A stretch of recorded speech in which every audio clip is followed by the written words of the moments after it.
ರಾಜಣ್ಣಗೆ ಸಚಿವ ಸ್ಥಾನ ಕೈತಪ್ಪಿರೋದ್ರಿಂದ ಮೈಸೂರಿನಲ್ಲಿ ಎಂಎಲ್ಸಿ ರಾಜೇಂದ್ರ ರಾಜಣ್ಣ ಈಗ ಮಾತನಾಡಿದ್ದಾರೆ. ಏನ್ ಹೇಳಿದ್ದಾರೆ ನೋಡ್ತಾ ಹೋಗೋಣ. ಇಂದಿನ ರಾಜಕೀಯದಲ್ಲಿ ನೇರವಾಗಿ ಮಾತನಾಡೋದೇ ತಪ್ಪು ಅನ್ನೋದನ್ನ ತಿಳಿಸಿದ್ದಾರೆ. ಡಿಕೆಶಿ ನೇತೃತ್ವದ ಸಚಿವ ಸಂಪುಟ ಭರ್ತಿಯಾಗಿದೆ. ನಮ್ಮ ತಂದೆಗೆ ಸ್ಥಾನ ಸಿಗುತ್ತೆ ಅನ್ನುವಂಥ ಭಾವನೆ ಇತ್ತು. ನಮ್ಮ ಪಕ್ಷ ಹೈಕಮಾಂಡ್ ತೀರ್ಮಾನಕ್ಕೆ ನಾವು ಬದ್ಧ. ಒಟ್ಟಾರೆಯಾಗಿ ಸಚಿವ ಸ್ಥಾನ ಸಿಗುತ್ತೆ ಅನ್ನುವಂಥ ಆಶಾ ಭಾವನೆ ಇತ್ತು, ಅದು ಸುಳ್ಳಾಗಿದೆ ಅನ್ನೋದಾಗಿ ಈಗ ರಾಜೇಂದ್ರ ರಾಜಣ್ಣ ಹೇಳಿಕೆ ಕೊಟ್ಟಿದ್ದಾರೆ. ನಾಡದೇವತೆ ಚಾಮುಂಡೇಶ್ವರಿ ಹೊರತು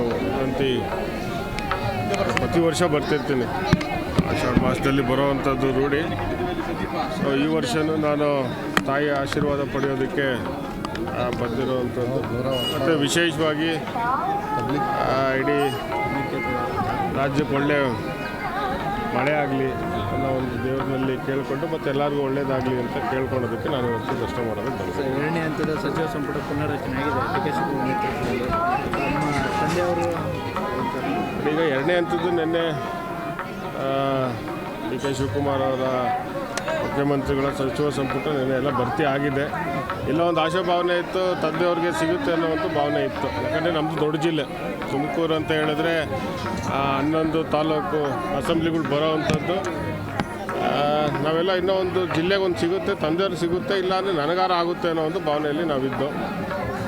ಸೊ ಈಗ ಆಗಿಲ್ಲ, ಏನು ಮಾಡೋಕ್ಕಲ್ಲ. ಈಗ ಪಕ್ಷದ ತೀರ್ಮಾನಕ್ಕೆ ನಾವೆಲ್ಲ ಬದ್ಧವಾಗಿರಬೇಕು. ಈಗ ಪಕ್ಷ ಏನು ಸಚಿವರು ಆಯ್ಕೆ ಮಾಡಿದ್ರೆ ಜೊತೆಗೆ ಹೋಗುವಂಥದ್ದು ನಡೆಸಬೇಕು. ಸಚಿವ ಸಂಪುಟ ವಿಸ್ತರಣೆ ಆಗಿರೋದು ಸಮಾಧಾನ ಇದೆ, ಸಾಕಷ್ಟು ಅಸಮಾಧಾನ ಇಲ್ಲ, ಭಾಳಷ್ಟು ಅಸಮಾಧಾನ ಇದೆ ಅನ್ನೋದು ನಾವು ನೆನೆಯಿಂದ ನೋಡ್ತಾ ಇದ್ದೀವಿ.